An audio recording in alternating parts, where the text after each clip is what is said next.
cheers to you all. Have a great weekend. Meat and cheese and bread and olives and some Ricotta almonds, which are one of my absolute favorites. And you're just gonna pour equal parts vinegar to water. It's gonna get messy and I don't know why I wore a white shirt to do this. Ooh. Oh my God. I already can't wait to try. And now I have all of these really cool components. So it's summertime in New England, and what's better to do than go to a local winery? I'm so excited to go this weekend, and I'm gonna be bringing along a bunch of fun little snacks that are super easy to make and are just so delicious and wine friendly. So here we have our classic charcuterie board items. We have some meat and cheese and bread and olives and some Ricotta almonds, which are one of my absolute favorites. And I'm gonna be adding a few little snacks and bites more to this board that's just gonna make it so much better, and it's just gonna elevate your charcuterie board skills. So let's jump in.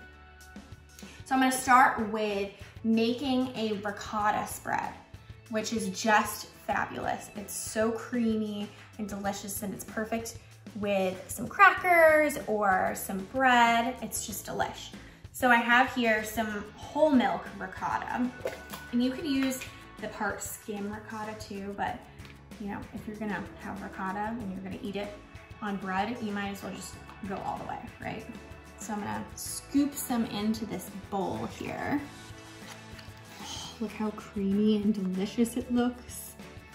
I'm gonna have to sample. Oh my God, it's so good. There's like nothing better than that. And then we're gonna add some honey to the top of this.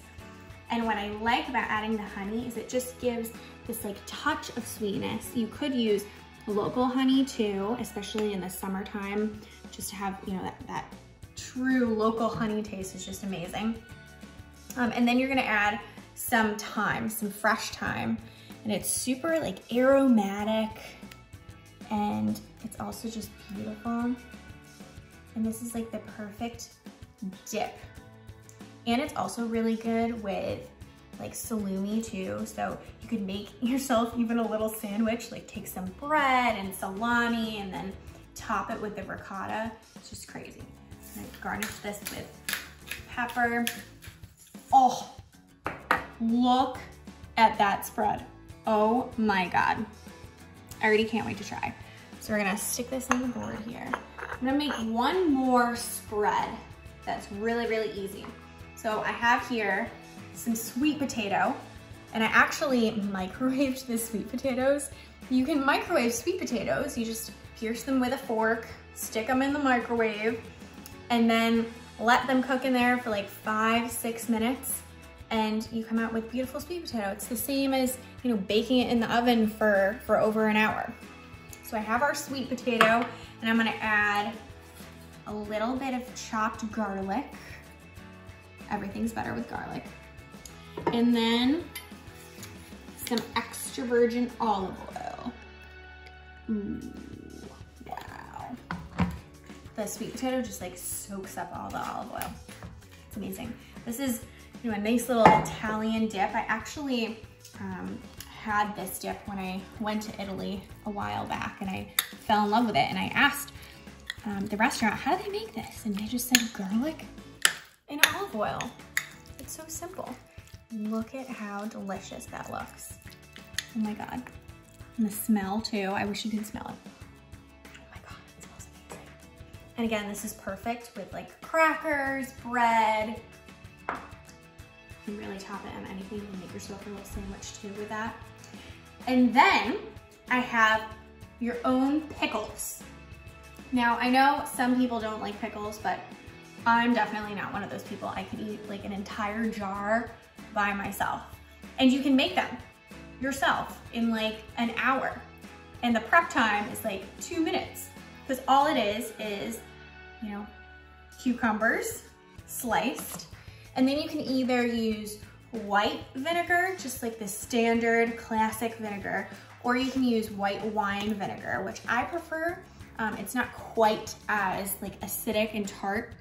And you're just gonna pour equal parts vinegar to water. So I'm just kind of eyeballing it. It's not an exact science. You know, vinegar makes pickles. So it's very easy. So then you're just gonna add some water. There we go, equal parts. And then some salt. Pickles aren't pickles unless you have salt. And some, I like pepper. You could also add some garlic in there, some hot pepper flakes, you know, whatever you like in your pickles, you could always add. And then just stick this in the fridge for around an hour or so, and the cucumbers just absorb the vinegar and it's amazing. But I'm just gonna stick these right on the board just so you can see the board coming together. And then I have roasted red peppers. So you're probably like, oh my God, there's this gross bag here. It's all like falling apart on the bottom. And it's just a sandwich bag. But this is how you make your own roasted red peppers. You can get them in the jar, but they always have that kind of like pickly taste because they actually usually put some vinegar in there to preserve the peppers. But you can make your own. And all you do is you're gonna take red peppers, slice them in half, you know, take the seeds out and everything, and you're gonna stick them in the oven at 450, the flesh side up. I'm gonna call this flesh, I don't really know what this is called. And just for 10 minutes, just so the flesh gets nice and soft. And then you're gonna flip the peppers, use tongs, because you'll burn your flesh if you don't. And you're gonna char the skin on the pepper. And when the skin gets really, really black, then you're gonna stick them in your little sandwich bag here and let them steam.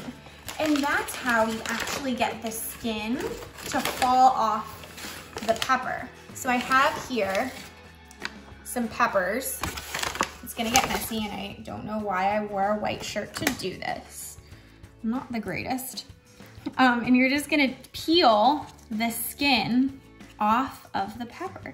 You're gonna have these beautiful roasted red peppers when the skin peels off. Oh, and they have just such like a, that charred taste to them. They're still sweet, so it's like sweet and charred. Just stick them right on the board. Now I gotta rinse my hands off because it's such a mess. But look at how beautiful those are on the board. You can like kind of, you know, intermingle them in the board and make the board look nice and artsy. And then the final thing I wanted to show you guys is a little touch of sweet. And instead of doing, you know, like chocolate or something like that, that's super, super sweet, why not some fruit? So I have here an orange that I took the membrane off, I can't say it, and which is the white part, with a paring knife. So you take your paring knife and you basically just, I have a little bit left on here so I can show you. You just peel that off so that the beautiful like orange part of the orange is just showing. It's such a nice like ball. I just wanna like eat it. And then you're going to basically segment the oranges. And I love doing this because I actually don't really like oranges with that white membrane on it because it's a little tough. This is just so sweet and tender.